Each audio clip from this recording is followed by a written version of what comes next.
And it's time for our panel of the day. Petra Bagust, host of Grey Areas podcast, joins us. Good morning. Kia ora. Good to see you. Phil Goff's here from Auckland Mayor. Good morning, Phil. Good morning. Hey, just very quickly, point of clarification. We were talking to the Auckland Ratepayers Alliance about the rates, setting of the rates, the percentage thing. So when we quote your average increase is 9% or 5.8%, whatever it is, that's on a fake house.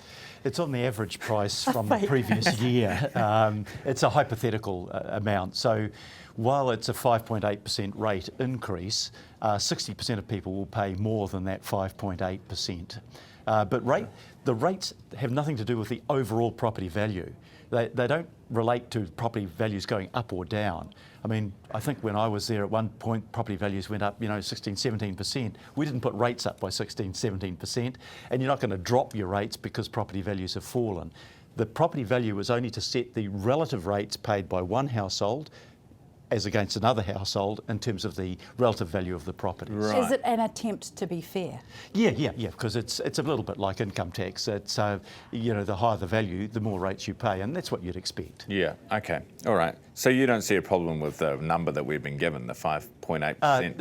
It's not designed to be deceitful, no, not at all. It's a hell of a lot higher than the 2.5% that I think I had on average in my first 3 years as the mayoralty. Showing. Are you going to rerun? Yeah, No. The funny thing is, I said at the last election, I'm 69, it's time for a new generation and younger people to take over. And then in comes Wayne. Wayne was 9 years older than me, but anyway. Well, and look, he's going to get a second term. He probably is. Probably will. Probably will. Yeah. And it's not an easy job, but you can't complain about rates and then say we're not investing enough in infrastructure. But let me put a plug in.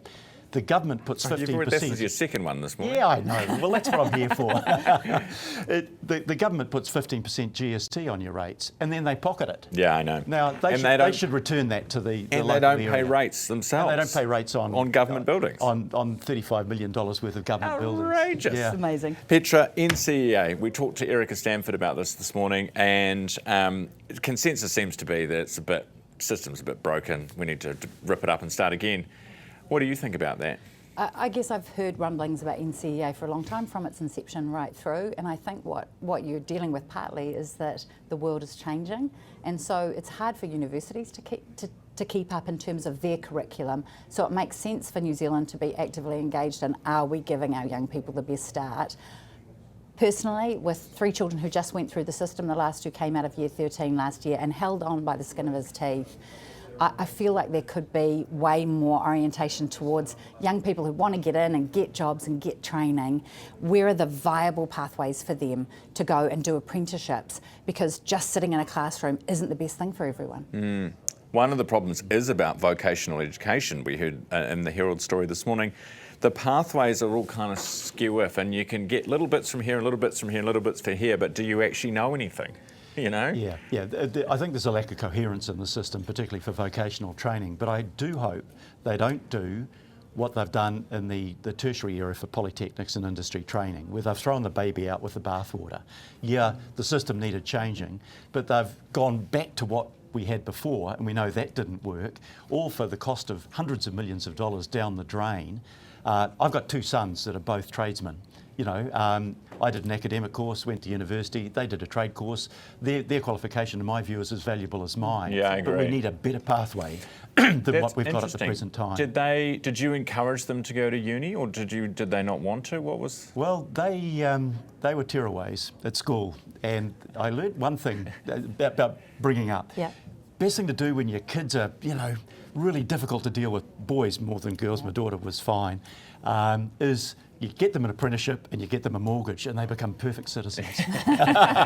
Because my dad, when I was growing up, I said, I'm going to go study politics, and my dad was like, don't do that, go and get a trade.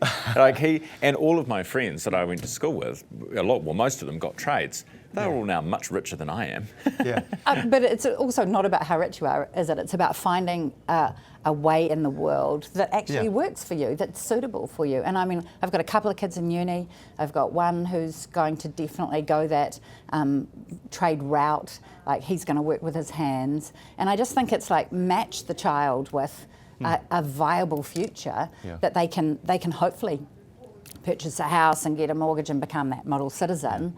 But it's like let's not have a competition of what's better. Yeah, all right. I, like you, did a degree in politics, a master's degree, and people said, you'll never get a job with a degree like that. Well, it yeah. It works out. It eventually works I out. think. I was going to just do a BA to start with, and which I was like, wow, that sounds hard, I'll do that. And then got there, and I don't know, someone convinced me in my hostel that I should do a commerce degree alongside it, which I'm so glad that I did, because I think it just gives you a bit more, Yeah, no, you've got a greater choice when you've got a diverse degree. Now, tennis, this is great news, and I'm wondering how on earth they managed to get this money out of council, but they managed to get $1.5 million out of council to help with the roof. Apparently this is something that they've been wanting to do at the tennis centre in Grafton for years. Yeah.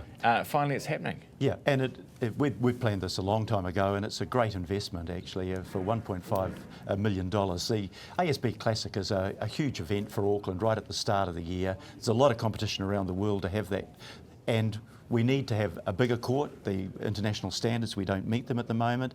And you can't keep having, every time it rains, it does occasionally in Auckland, you can't keep cancelling your matches and delaying your matches. Yeah. So for a relatively small investment, it's a great return for New Zealand. I'm a great fan. I've been to the ASB Classic many times. Great fun.